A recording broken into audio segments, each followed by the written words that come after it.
Hello hi. അപ്പോൾ എല്ലാവർക്കും എൻ്റെ കുഞ്ഞു വീഡിയോയിലേക്ക് വീണ്ടും സ്വാഗതം. തുടക്കം തന്നെ ഞാനൊരു കാര്യം പറയാം. ഇപ്പം തന്നെ സബ്സ്ക്രൈബ് ചെയ്യാത്തവർ സബ്സ്ക്രൈബ് ചെയ്യുക, ലൈക്ക് ചെയ്യുക, മാക്സിമം വരുന്നവർ ഷെയർ ചെയ്യുക. കയറി വരുന്നതേ ഉള്ളൂ, സപ്പോർട്ട് വേണം, ഹെൽപ്പ് വേണം. ഓക്കെ. അപ്പം ഞാനിപ്പോൾ ഇന്ന് ഈ വീഡിയോ ചെയ്യുന്നത്, ഞാൻ ഇന്ന് ട്രിവാൻഡ്രത്തേക്ക് പോവുകയാണ്, ഷൂട്ടിന് പോവുകയാണ്. നമ്മുടെ സാന്ത്വനം 2 ഷൂട്ടിലേക്ക് പോവുകയാണ്. പിന്നെ അവിടുന്ന് സിയുടെ ഷൂട്ടിലേക്കും ചിലപ്പോൾ പോകേണ്ടി വരും. അപ്പോൾ ലഗേജ് എല്ലാം ഞാൻ എടുത്ത് വെച്ചിട്ടുണ്ട്. ഇതിൽ നമ്മൾ യൂസ് ചെയ്യുന്ന നമ്മുടെ ഷർട്ട്, പാൻറ്റുകൾ, അങ്ങനത്തെ ഐറ്റംസ് എല്ലാം എടുത്ത് വെച്ചു. ഇത് പിന്നെ ഇതിൽ നമ്മുടെ ദേവമംഗലത്ത് നമ്മൾ വീട്ടിൽ നിൽക്കാൻ യൂസ് ചെയ്യുന്ന കോസ്റ്റ്യൂമ് കാര്യങ്ങൾ അതെല്ലാം ഇതിനകത്താണ്. അപ്പോൾ സിയുടെ കോസ്റ്റ്യൂമും രണ്ടും അങ്ങോട്ടും ഇങ്ങോട്ടും ഉണ്ട്, അങ്ങോട്ടും മാറ്റി മാറ്റി വെച്ചാൽ മതിയാണ്. പിന്നെ ഇത് ഞാൻ നമ്മുടെ അവിടെ റൂമിൽ നിൽക്കാൻ വേണ്ടിയിട്ട്, അത് പിന്നെ എന്തെങ്കിലും പുറത്തോട്ടൊക്കെ പോകണമെങ്കിൽ യൂസ് ചെയ്യാൻ വേണ്ടിയിട്ടുള്ള വളരെ കാഷ്വൽ ആയിട്ടുള്ള സാധാ കോസ്റ്റ്യൂംസും കാര്യങ്ങളും ഇതിൻ്റെ കാര്യങ്ങളൊക്കെയാണ്. അപ്പം ഇന്ന് അമ്മ വീണ്ടും വീട്ടിൽ ഒറ്റയ്ക്കാവും. എത്ര നാൾ അല്ല, എത്ര ഒരു 10-15 ദിവസം ഉണ്ടായിരുന്നു നമ്മൾ ഷെഡ്യൂൾ ബ്രേക്ക്. അതിനിടയ്ക്ക് സിയുടെ ഷൂട്ടിന് പോയി. പിന്നെ നേരത്തെ പറഞ്ഞിട്ടില്ല, ഞാൻ വരുന്ന കഴിയുമ്പോഴത്തേനും എവിടെയൊക്കെ അങ്ങോട്ടും ഇങ്ങോട്ടും പോക്കും കാര്യങ്ങളൊക്കെ ഉണ്ട്. ഇനിയിപ്പോൾ ഞാൻ തിരിച്ച് വരുന്നവരെ അമ്മ ഇവിടെ തന്നെ നിൽക്കും. ഇവിടെ എവിടെയോ വിളിച്ച് നിൽപ്പുണ്ട്. അതേ വരുന്നുണ്ട്. ഇതേ എന്നാ അമ്മ, ഒരു കുഴപ്പമില്ലല്ലോ. അപ്പം ദേ ഇന്ന് മകൻ വീണ്ടും തിരുവനന്തപുരത്തേക്ക് പോകണം. എല്ലാ മാസവും ഉള്ള ഒരു ദിവസമല്ലേ ഇത്? അപ്പൊ പോകുമ്പോ ഭയങ്കര സങ്കടമാണ്. വരുന്നു ഷൂട്ട് കഴിയാറായ, ഷൂട്ട് നാളെ കഴിയുവാണേ, അല്ലെ ഷൂട്ട് ഇന്ന് കഴിഞ്ഞു, ഞാൻ പോരും പറയുമ്പോഴത്തേന് പിന്നെ ഭയങ്കര എനർജിയാ. അല്ലാത്തപ്പോ ഇങ്ങനെ നിൽക്കും, അല്ലാത്തപ്പോ ഇങ്ങനെ വളരെ ശോഭമായിട്ട് നിൽക്കും. ഞാൻ പോകുന്ന നടക്കുന്ന നേരത്തെ ഭയങ്കര സങ്കടമാണ്. ഒരു സങ്കടം ഇല്ലേ? ഇപ്പൊ ഞാൻ ആരായി? അത് ശരി, സങ്കടമുണ്ട്, ശരിക്കും സങ്കടമുണ്ട്. ഉണ്ടെന്ന് പറയുമ്പോ എല്ലാം ഞാൻ ചമ്മിപ്പോവും. അപ്പം ബാക്കി റെഡി ആയിട്ട് ഞാൻ ബാക്കി എടുക്കാം. ഓക്കെ. അപ്പൊ ഞാൻ പോവാൻ ഇറങ്ങുക. ഇതെന്നാന്ന് വെച്ചാൽ ഇത് മൊത്തം എന്റെ ഷൂവാ. അതായത് ഷൂട്ടിടുന്നൊന്നുമില്ല, പുറത്തു പോകാൻ വേണ്ടിയിട്ടുള്ള ഷൂവും കാര്യങ്ങളൊക്കെ. ഇച്ചിരി അടുത്തോട്ട് വന്ന് എല്ലാവരും ഞാൻ ഉറക്കം സംസാരിക്കേണ്ടി വരും. അമ്മയാ വീഡിയോ എടുക്കുന്നത്, അതുകൊണ്ട് ഇതിനകത്ത് ഒരു സാധനം കൂടെ വെക്കാനുണ്ട്. ഇത് ഞാൻ നമ്മുടെ ഷൂട്ടിന് ഉപയോഗിക്കുന്ന ചെരുപ്പ. അപ്പം അതുകൂടെ അങ്ങ് വെച്ചു അടച്ചു. ഈ സാധനം എടുക്കാനുണ്ടേ.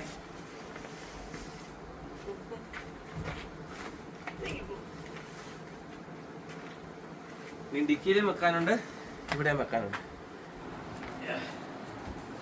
ഈ പെട്ടി ഒന്നും കൊണ്ട് വെക്കട്ടെ.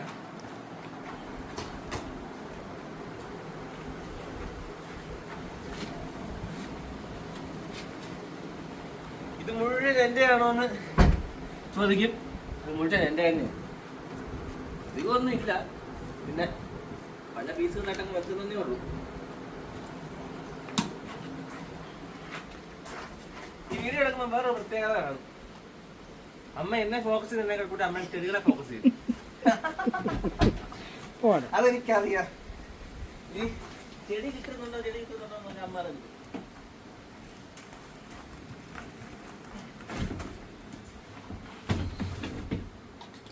അപ്പൊ അതും വെച്ചു ഇനി എടുക്കാനുള്ള എന്റെ വെള്ളക്കുപ്പി.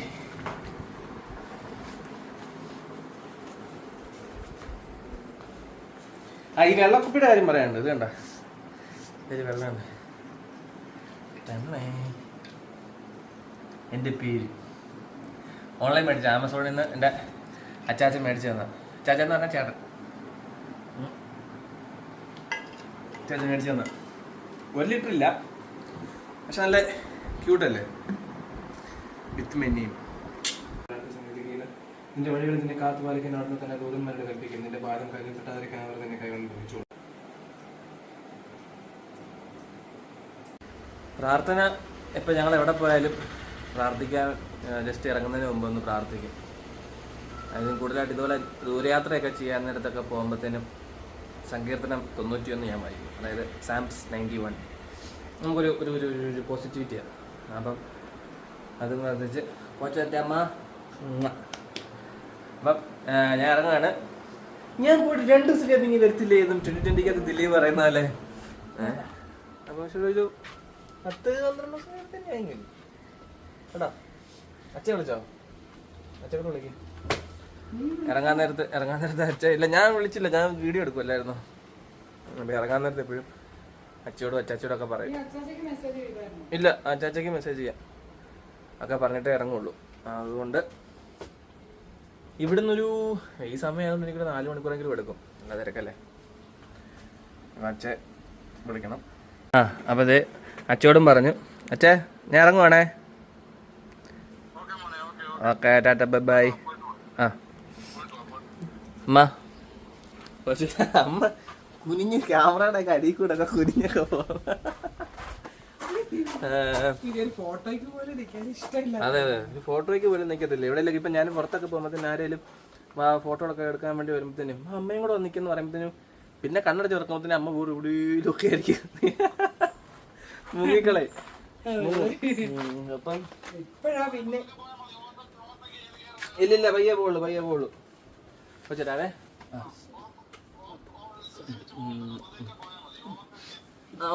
പയ്യെ പോളൂ.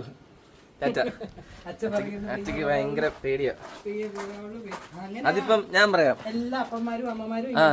ഇപ്പം ദുൽഖർ ഒരു ഇന്റർവ്യൂവിന് പറഞ്ഞിട്ട് മമ്മൂട്ടി ഇപ്പോഴും വിളിച്ചിട്ട് പറയുമെന്ന്. എത്ര വയസ്സായാലും പറയാം, സൂക്ഷിച്ച് വണ്ടി ഓടിക്കണം. മമ്മൂക്കൊക്കെ അത്രയ്ക്കും വണ്ടി ഭ്രാന്തനായിട്ടും ഇപ്പോഴും പറയുമെന്ന് പറഞ്ഞ പോലെ അച്ഛൻ ഇങ്ങനെ പറഞ്ഞുകൊണ്ടിരിക്കും. ഇപ്പം ഇടയ്ക്കാണെങ്കിലും വിളിച്ചിട്ട് പറയും പയ്യെ പോകണം, ഓവർടേക്ക് ഒന്നും ചെയ്യരുത്, ഓവർ സ്പീഡൊന്നും ചെയ്യരുത്.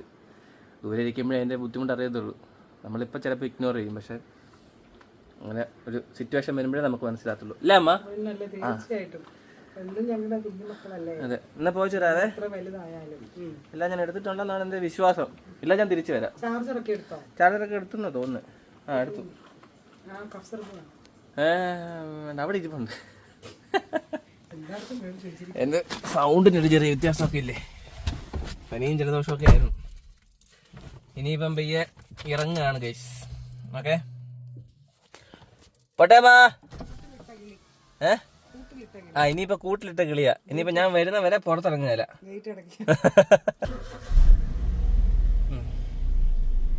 വെച്ചിട്ടാവേ. Okay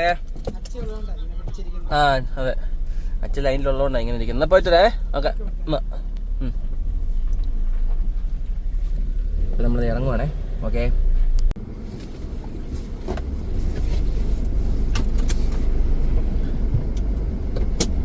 hi. അപ്പം നമ്മൾ ഇടയ്ക്ക് ഒരിടത്ത് നിർത്തിയായിരുന്നു. ഞാനിപ്പോൾ കറക്റ്റ് ഏകദേശം 10 കിലോമീറ്ററായി. എനിക്കൊരു 160 കിലോമീറ്ററാണ് നമുക്ക് വീട്ടിൽ നിന്ന് പോകാനുള്ളത്. അപ്പം ഞാൻ 10 കിലോമീറ്ററായി. ഇതെന്നാന്ന് ചോദിച്ചാൽ ഫോണിൻ്റെ പെന്നാണ് കേട്ടോ, വെച്ചേക്കാം. ഒരു സാധനം ഞാൻ മേടിക്കാൻ വേണ്ടി നിർത്തിയതാണ്. എന്നാന്ന് വെച്ചാൽ നേരത്തെ എൻ്റെ വണ്ടിയിലുണ്ടായിരുന്ന മൊബൈൽ ഹോൾഡർ ഇതാണ്. അത് നമ്മുടെ ഈ റെയർ വ്യൂ മിററിൽ ഫിറ്റ് ചെയ്യുന്ന ഒരു മൊബൈൽ ഹോൾഡറായിരുന്നു. അപ്പോൾ അത് ഞാനങ്ങ് മാറ്റി. അതാണ് സത്യം പറഞ്ഞാൽ നല്ലത്. വണ്ടിക്ക് ഗ്ലാസ്സിലും ഒക്കെ സേഫായിട്ട്. സാധാരണ ഈ മൊബൈൽ ഹോൾഡർ എല്ലാം ഗ്ലാസ്സിലൊക്കെ വരുന്നത്. ഒന്നെങ്കിൽ ഗ്ലാസ്സിൽ അല്ല AC വെന്റിൽ ഒക്കെയാണ് നമ്മൾ മൊബൈൽ ഹോൾഡർ വെക്കാറ്. ഞാനിപ്പം ഗ്ലാസ്സിലാണ് വെച്ചേക്കുന്നത്. എന്നാ വെച്ചാൽ ഇത് വെച്ച് എൻ്റെ ഈ റെയർ വ്യൂ മിറർ ലൂസായി. മാത്രമല്ല, റെയർ വ്യൂ മിററെ വെച്ചാൽ എനിക്ക് വണ്ടിയിലിരുന്നുള്ള നമ്മുടെ ഈ വ്ളോഗിങ്ങിനൊരു ബുദ്ധിമുട്ടായിരിക്കും. കാരണം ഞാൻ ഇങ്ങനെ ഇരിക്കും, കാരണം തൊട്ടടുത്തായി പോകും. ഇതാകുമ്പോൾ സേഫ് ഡിസ്റ്റൻസ് ആണെന്നാണ് എനിക്ക് തോന്നുന്നത്. ഒരു ഫുട്ടേജ് എങ്ങനെയാണ് വരുന്നതെന്ന് എനിക്ക് അറിയത്തില്ല. 0.6 വൈഡിട്ടാണ് എടുത്തേക്കുന്നത്. അങ്ങനെ വീട്ടിൽ നിന്ന് ഇറങ്ങി 10.5 കിലോമീറ്ററായി. ഓൾമോസ്റ്റ് 148-149 കിലോമീറ്ററോട് ഇനി താണ്ടാനുണ്ട്.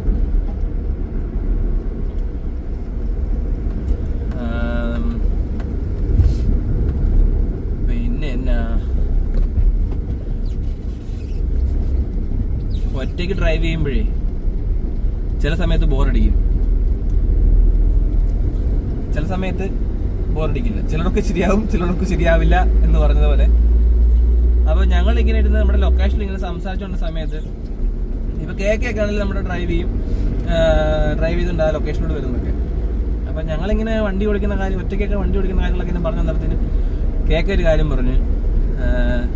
മുന്നിൽ പോകുന്ന വണ്ടികളുടെ നമ്പേഴ്സ് നോട്ട് ചെയ്ത് അതിങ്ങനെ ചുമ്മാ കാൽക്കുലേറ്റ് ചെയ്തുകൊണ്ട് വരും. നല്ലൊരു നിരമ്പൊക്കെ.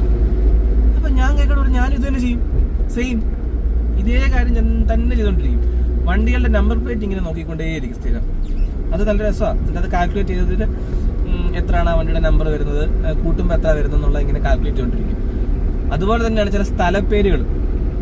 എങ്ങനെയാണ് ഈ സ്ഥലപ്പേര് ഇവിടെ വീണത്, ഈ സ്ഥലത്ത് എങ്ങനെയാണ് ഇങ്ങനൊരു സ്ഥലപ്പേര് വന്നത് എന്ന് ആലോചിക്കും. അപ്പോൾ ഇങ്ങോട്ട് പോകുന്ന വഴിക്ക് പല സ്ഥലമുണ്ട്. ഇപ്പോൾ ചെങ്ങന്നൂര്, തിരുവല്ല, പ്രാവുംകൂടൊക്കെ എങ്ങനെയാണ് വരുന്നത് എന്നുള്ളത് കൃത്യമായിട്ട് നമുക്കറിയാൻ പറ്റും. കാരണം പ്രാവുംകൂട് ജംഗ്ഷനിൽ ഒരു പ്രാവുംകൂട് ഇരിപ്പുണ്ട്. പണ്ട് കാലത്തെ ഏതോ തമ്പ്രാക്കന്മാരെ സ്ഥാപിച്ചതായിരിക്കണം. അങ്ങനെയുള്ള ചില സ്ഥലങ്ങളൊക്കെ ഇതെങ്ങനെയാണ് ഈ സ്ഥലപ്പേര് വീണത്. പിന്നെ പോകുന്ന വഴിക്ക് മാന്തുക എന്ന് പറഞ്ഞ സ്ഥലമുണ്ട്. നമ്മൾ കോട്ടയത്ത് നിന്ന് അങ്ങോട്ട് മാന്തുക, അതിനൊക്കെ പേര് വീണതിനെ പറ്റി ആലോചിച്ചാൽ ഗംഭീരമായിരിക്കും. മാന്തുക. ഇപ്പൊ ഞാൻ നിൽക്കുന്ന സ്ഥലം ദൈവംപടി എങ്ങനെ ഇപ്പൊ ഉണ്ടായേ? പണ്ട് എവിടെയെങ്കിലും ഇല്ല ദൈവം പ്രത്യക്ഷപ്പെട്ടോ? അല്ലെന്നുണ്ടെങ്കിൽ അതൊക്കെ ആലോചിച്ചതൊക്കെ നിങ്ങളിങ്ങനെ കമന്റ് ഇട്. ദൈവംപടി എങ്ങനെയാ ഉണ്ടായെന്നുള്ളത് നിങ്ങളൊന്ന് ആലോചിച്ച് കമന്റ് ഇടുന്നുണ്ട്. ഒന്ന് കാണാലോ എത്ര ആൾക്കാർക്ക് എന്തൊക്കെ കാഴ്ചപ്പാടുകൾ ഉണ്ടെന്നുള്ളതെന്ന് അറിയാലോ. അടുത്തത് മാമൂട് എന്ന് പറഞ്ഞൊരു മാവിന്റെ മൂട് ഉണ്ടായിരുന്നായിരിക്കും അവിടെ. മാവിന്റെ മൂട്. ഇപ്പൊ മങ്കൊമ്പ് അല്ലേ? മങ്കൊമ്പ്. അതുപോലെ തന്നെ മാമൂട്, ഒരു മാവിന്റെ മൂട് അവിടെ ഉണ്ടായിരുന്നായിരിക്കും. അതൊക്കെ ഭയങ്കര സിമ്പിളാ.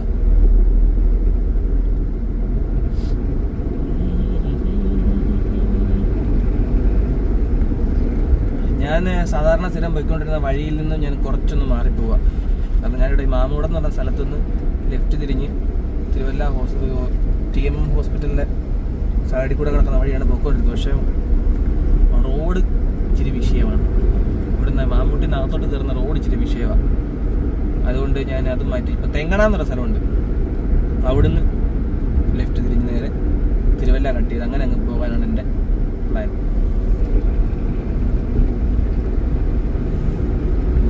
അങ്ങനെ ആ റൂട്ടൊക്കെ പോയി കഴിഞ്ഞാൽ ഇവിടുന്ന് അങ്ങ് വരെയും എനിക്ക് പോകാനുള്ള പൂജപ്പുര വരെയും നല്ല റോഡാണ്. അക്കാര്യത്തില് ഓക്കെ. ഈ ഇവിടുത്തെ കുറച്ച് ഭാഗം ഒഴിച്ചാൽ ഞാനിപ്പോൾ ഈ പോകുമ്പോൾ നല്ല റോഡിലാണ് പോകാൻ പോകുന്നത്. റീസെൻ്റ്ലി ആണ് ഈ തെങ്ങണായിന്ന് തിരുവല്ല വരെയുള്ള റോഡ് പണിഞ്ഞെന്നല്ല, അത് മെയിൻറ്റെയിൻ ചെയ്ത് അടിപൊളിയാക്കി.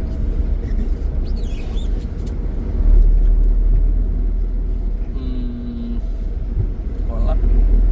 വഴിയൊന്നും വലിയ മടുപ്പില്ല. തിരുവല്ലേന്ന് അങ്ങോട്ട് പിന്നെ പറയണ്ട, റോഡൊക്കെ അടിപൊളിയാണ്. തിരുവല്ല ബൈപ്പാസിലൊരു ചെറിയ വിഷയമാണെന്നേ ഉള്ളൂ. അത് റോഡിന്റെ പ്രശ്നമല്ല, സിഗ്നല്. തിരുവല്ല ബൈപ്പാസിൽ കയറിയാൽ പിന്നെ സിഗ്നല് 1, 2, 3, 4, 5 സിഗ്നല്. ഒരു 3 കിലോമീറ്റർ റോഡിൽ 5 സിഗ്നലാണ്. കാരണം ഇങ്ങനെ ക്രോസ് റോഡുകൾ ഇഷ്ടം പോലെ വരാറുണ്ട്. അങ്ങനെ 5 സിഗ്നല്, അത് ഇച്ചിരി ഭയങ്കരമായിട്ട് എനിക്ക് തോന്നി. പുറകിലോട്ട് ലോഡ് സാധനങ്ങളായിരിക്കും.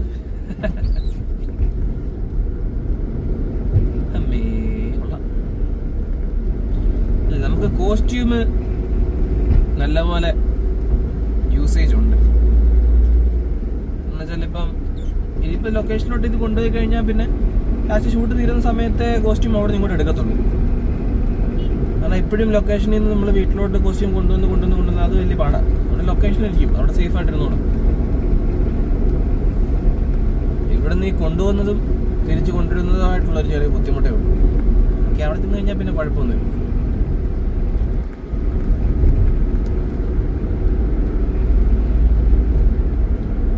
ഓക്കെ,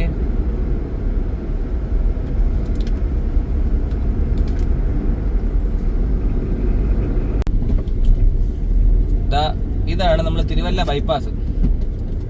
കേട്ടോ, തിരുവല്ല ടൗൺ കയറാതെ നമുക്ക് പോകാനുള്ള എളുപ്പ വഴി. ആരോഗ്യ നഗരത്തിലേക്ക് സ്വാഗതം.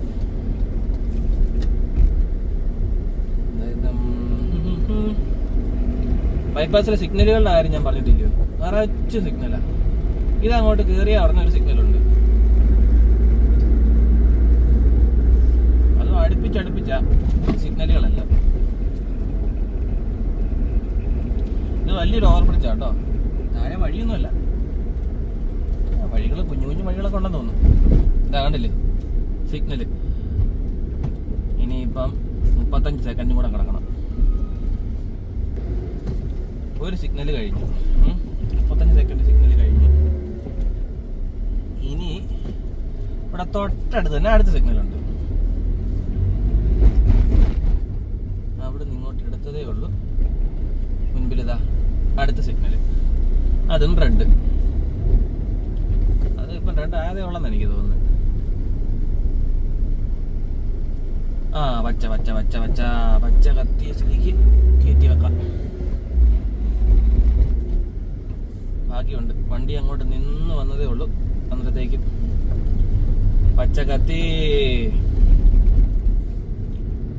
ഇവിടെ ക്യാമറ ഒക്കെ ഉണ്ട് കേട്ടോ. ഈ പാലത്തിന്റെ അടിയിലാ തിരുവല്ല ബസ് സ്റ്റാൻഡൊക്കെ വരുന്നത്. ഇവിടെയാണ് ബസ് സ്റ്റാൻഡും കാര്യങ്ങളൊക്കെ. ദൂരെ കാണുന്നത് തിരുവല്ലയിലെ ഒരു ഫേമസ് ഹോസ്പിറ്റലാണ്, പുഷ്പഗിരി ഹോസ്പിറ്റൽ.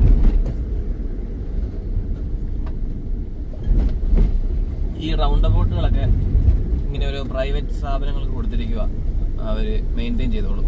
അത് നല്ലൊരു പരിപാടിയായിട്ട് എനിക്ക് തോന്നുന്നു കേട്ടോ. ആ സിഗ്നലിൽ നിന്ന് മോചനം കിട്ടി. അങ്ങനെ ഈ സിഗ്നലിൽ നിന്ന് മോചനം കിട്ടി, അടിപൊളി സന്തോഷം എന്നൊക്കെ പറഞ്ഞ് നമ്മൾ എങ്ങനെ പോയിക്കൊണ്ടിരിക്കുമ്പോ അതാ മുറ്റത്ത് മറ്റൊരു മൈനാന്ന് പറഞ്ഞ പോലെ അടുത്ത സിഗ്നലാണിത്. പച്ച കത്തി കിടക്കുക, നമുക്ക് ചാൻസ് കിട്ടുമോ എന്നോ? ആ കിട്ടും കിട്ടും കിട്ടും. അങ്ങനെ ഈ സിഗ്നലും ചാടിക്കടന്നു. ഓ കറക്റ്റ് നമ്മുടെ വണ്ടി കൂടെ വന്നു കേട്ടോ. നമ്മള് പാസ് ചെയ്ത് കഴിഞ്ഞപ്പോഴത്തേന് ഓറഞ്ചായി. അടുത്ത റെഡ് സിഗ്നലിൽ കത്തി കിടക്കും. ആ അയ്യോ അത് ഗ്രീനായി. അതെങ്ങനെയാ മുന്നിൽ പോകുന്നവർക്ക് പോകാൻ തോന്നണ്ടേ? ചേട്ടാ ഒന്ന് പോവോ?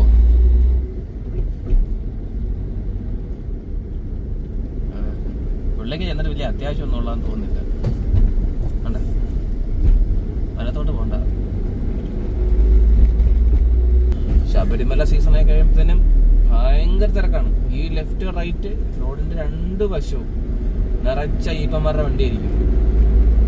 തമിഴ്നാട്ടിൽ നിന്നും കർണാടകയിൽ നിന്നും കേരളത്തിൽ നിന്നുള്ള എല്ലാ വണ്ടികളും കാണും ഇവിടെ. മറ്റേ തീപ്പെട്ടി വണ്ടി പോലത്തെ വണ്ടിയൊക്കെ ഇല്ലേ, സ്ഥിരം നമ്മൾ ഈ കർണാടകയിലും തമിഴ്നാട്ടിലൊക്കെ കാണുന്ന പോലത്തെ, അങ്ങനത്തേത് ഇഷ്ടം പോലെ ആണ് പന്തളം.